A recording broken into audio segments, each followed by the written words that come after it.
Hello friends, मैं हूं संपत कुमार। आज की इस वीडियो हम लोग बात करेंगे, यदि आपका बैंक अकाउंट किसी कारणवश माइनस में चले गया है तो इस परिस्थिति में आपको क्या करना चाहिए। मेरा एक सब्सक्राइबर ने मुझे कमेंट में बताया कि मेरा बैंक अकाउंट में 500 रुपया माइनस में चले गया है और ये माइनस में जाने का मुख्य कारण है कि मैंने पिछले कई महीनों से अपना बैंक अकाउंट में जीरो बैलेंस रखा हुआ था। यानी कि बैंक के द्वारा जो मिनिमम बैलेंस निर्धारित किया गया था वो न्यूनतम बैलेंस मेंटेन उसका अकाउंट में नहीं हो पा रहा था, जिसके कारण उसका अकाउंट में 500 रुपया माइनस में चल गया है। तो यदि आपका अकाउंट में माइनस में पैसा चले जाता है तो यहाँ पर दो कंडीशन लागू होता है। ये दोनों कंडीशन में से आप कोई भी कंडीशन को फॉलो कर सकते हैं। सबसे पहला कंडीशन ये है कि जो अकाउंट में आपका माइनस में पैसा गया है, जैसे यहाँ पे मेरा सब्सक्राइबर का 500 रुपया माइनस में गया है, तो उस अकाउंट को यदि वो आगे चालू रखना चाहता है, आगे मेंटेन करके रखना चाहता है, जो भी चार्ज बैंक के द्वारा किया गया है वो उतना पैसा को जमा करें। यदि उदाहरण के लिए 500 रुपया माइनस में था तो यदि वो 1000 रुपया जमा करता है तो 500 रुपया बैंक वो अपना चार्ज काट के 500 रुपया उसका अकाउंट में डिपॉजिट कर दिया जाएगा और उसके बाद जो है वो अपना अकाउंट को चालू आगे रख सकता है। और दूसरा कंडीशन है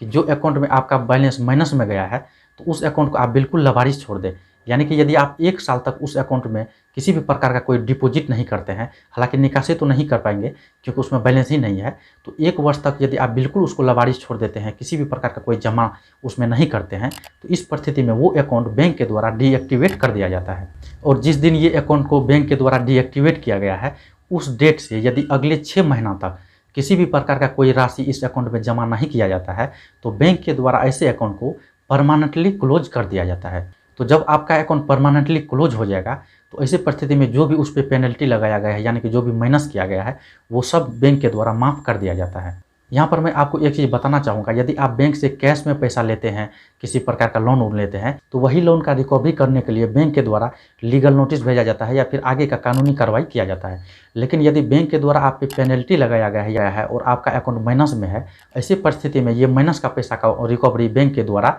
नहीं किया जाता है। बैंक के द्वारा ऐसे पैसा को माफ़ कर दिया जाता है और वो अकाउंट को परमानेंटली क्लोज कर दिया जाता है। तो इसके बाद आप उसी बैंक में कोई नया अकाउंट खुलवा सकते हैं या फिर कोई दूसरा भी बैंक में नया अकाउंट ओपन करवा सकते हैं। आपको बता दें, यदि आप अपना अकाउंट को मिनिमम बैलेंस मेंटेन करके नहीं रखते हैं तो ऐसी भी परिस्थिति में अकाउंट माइनस में चले जाता है। और अकाउंट माइनस में होने के बाद यदि बैंक के द्वारा उस अकाउंट को क्लोज किया जाता है या परमानेंटली क्लोज कर दिया जाता है या फिर डीएक्टिवेट वगैरह किया जाता है, तो ऐसी परिस्थिति में आरबीआई का कोई भी ऐसा गाइडलाइंस नहीं है कि बैंक आपके ऊपर कार्रवाई करके वो पैसा को रिकवरी करें। साथ ही यदि आपका अकाउंट डीएक्टिवेट हो जाता है या माइनस में चले जाता है तो यहाँ पर आपको ध्यान रखना है कि यदि आप 1 साल के अंदर उसमें 1 रुपया भी जमा करते हैं तो वो अकाउंट आपका डीएक्टिवेट नहीं होगा। यहाँ पर आपको उस अकाउंट को बिल्कुल छोड़ देना है 1.5 साल के लिए कम से कम।